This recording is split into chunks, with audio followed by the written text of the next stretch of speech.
नमस्कार दर्शक बंधु मोर सम्बलपुरी न्यूज आपण को बहुत बहुत स्वागत करुच्ची। चलतु आज ओडिशार खबर कौन आछि देखिबा। चलतु खरीफ ऋतु 2026 जो पाई प्रधानमंत्री फसल बीमा योजनार जो शेष तारीख वृद्धि करा जाइथिला अगस्त 15 2026 पर्यंत करा जाइछे।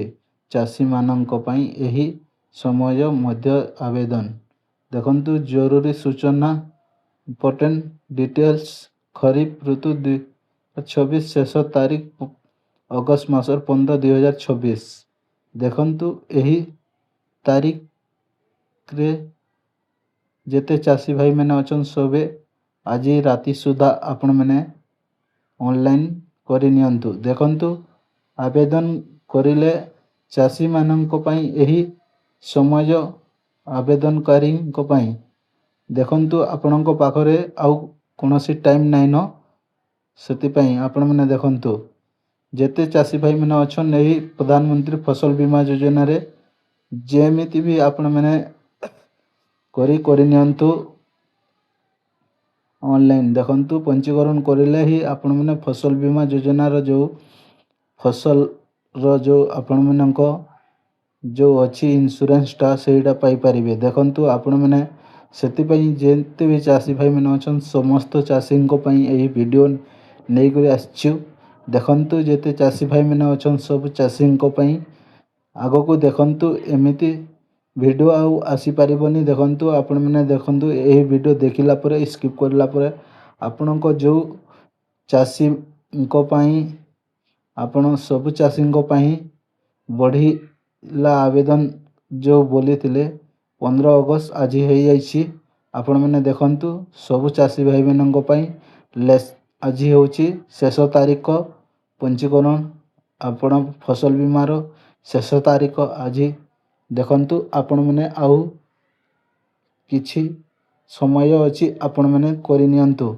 जेते भी चाषी भाई माने देखंतु एही फसल बीमा जदि आपणक फसल नष्ट हो जाइछि आपणक फसल जदि खराब हो जाइछि आपणक बन्या रे किछि क्षति हो जाइछि तो आपण मानक पई आपणक जो इंश्योरेंस टा रहिबो से इंश्योरेंस रे आपणक एकर पिछा आसीबो 37,000 टंका आपणक बैंक खाता को। देखंतु खरीफ ऋतु चाषी भाई मानक पई एही कामटा आपण माने जेते भी चाषी भाई माने अछन सब चाषी को पई ए वीडियो नै करी आछु।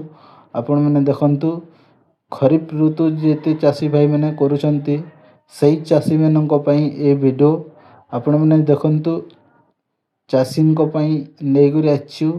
सब चाषी मानक पई देखंतु धान जदि आपणक किछि क्षति हेछि आपण माने कीट पतंग जदि कोन नष्ट हो जाइछि आपण माने देखंतु पंजीकरण पई चाषी को मानकु आधार कार्ड पंजीकरण प्रमाण पत्र रहिबा आवश्यकता पड़िबो। बैंक अकाउंट ए सब गुड़िक आउ ऋण हिताधिकारी चाषी माने सही मानकु PLC LC रे किंबा बैंक शाखा रे सहे तो जोग करि परिबे। देखंतु आपण माने जेते भी चाषी अछन सही सब चाषी माने देखंतु आपणक पाखकु एही वीडियो माध्यम रे आपणकु जणाउछु। देखंतु आपण माने जदि वीडियो भल लागिछि सब्सक्राइब लाइक शेयर करि दियंतु। आगो को देखिबा पई एमिति वीडियो आपण माने सब्सक्राइब करी ऑल घंटी बटन दबे देखंतु फसल बीमा रो जो चाषी भाई मानक पई एही वीडियो नै करी आछु। सब चाषी भाई मानक पई गहम हो धान हो मेका हो कि कपा चाष हो आपण को बादाम चाष हो सब चाषी को पई एहीटा ए वीडियो आपण माने मने रखितांतु। सब चाषी को पई ए वीडियो नै करी आछु। आपण माने देखंतु प्रधानमंत्री जो फसल बीमा जो अछि सब चाषी को पई ए वीडियो आपण माने देखंतु चाषी को पई बड़ खुशी खबर टा सेति लागि आपण माने करि दियंतु। आपण माननको କିଛି ନଷ୍ଟ ହୋଇସାରିଲେ ଆପଣଙ୍କ ବ୍ୟାଙ୍କ ଖାତାକୁ ଆପଣଙ୍କ ପଇସା ଆସିବ। ଆପଣମାନେ ଦେଖନ୍ତୁ ସରକାର ଯେଉଁ କେନ୍ଦ୍ର ସରକାର ଯେଉଁ ଏହି ଯୋଜନାରେ ପଇସା ଦେବେ ଦେଖନ୍ତୁ ଆପଣମାନେ ସେଥିପାଇଁ ଆପଣମାନେ କରିନିଅନ୍ତୁ। ଚାଷୀ ଭାଇମାନେ ଦେଖନ୍ତୁ ସବୁ ଚାଷୀଙ୍କ ପାଇଁ ଏହି ଭିଡ଼ିଓ ନେଇକରି ଆସିଥିଲୁ। ଆପଣମାନେ ଯେତେ ମାତ୍ରାରେ ସେୟାର କରିବେ, ଲାଇକ୍ କରିବେ, ସବସ୍କ୍ରାଇବ୍ କରିବେ ସେତେ ଆପଣଙ୍କ ପାଖକୁ ଆହୁରି ନୂଆ ନୂଆ ଭିଡ଼ିଓ ଆସିବ। ଆପଣମାନେ ଦେଖନ୍ତୁ ଯେତେ ଚାଷ ହଉ ସବୁ ଚାଷ ପାଇଁ ଏହି ଭିଡ଼ିଓ ନେଇକରି ଆସିଥିଲୁ। ଫାର୍ମର ବେନିଫିସିଆଲ ଦେଖନ୍ତୁ ଆପଣମାନଙ୍କୁ ପ୍ରତି ଏକରକୁ 75,000 ଟଙ୍କା ମିଳିବ। ଆପଣମାନେ ଦେଖନ୍ତୁ ସବୁ ଚାଷୀ ଭାଇମାନଙ୍କ ପାଇଁ ଏହି ଭିଡ଼ିଓ ନେଇକରି ଆସିଛୁ। ଆପଣମାନେ ଯଦି ଭଲ ଲାଗିଛି ଭିଡ଼ିଓ ସବସ୍କ୍ରାଇବ୍, ଲାଇକ୍, ସେୟାର କରିଦିଅନ୍ତୁ।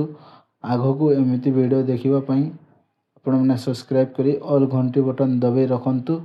ଆପଣଙ୍କ ପାଖକୁ ଯେତେ ବି ଆମେ ସରକାରୀ ଯୋଜନାର ଭିଡ଼ିଓ ଅପଲୋଡ଼ କରିବୁ ଆପଣଙ୍କ ପାଖକୁ ପହଞ୍ଚି ପାରିବ। ଚାଲନ୍ତୁ ଦେଖିବା ଏହି ଫସଲ ବୀମା ଯୋଜନାରେ କେଉଁ ବେନିଫିଟ୍ ମିଳିବ ଆଉ କେତେ ଦିନ ଥିଲା ଆଉ କେଉଁ ପର୍ଯ୍ୟନ୍ତ ଥିଲା।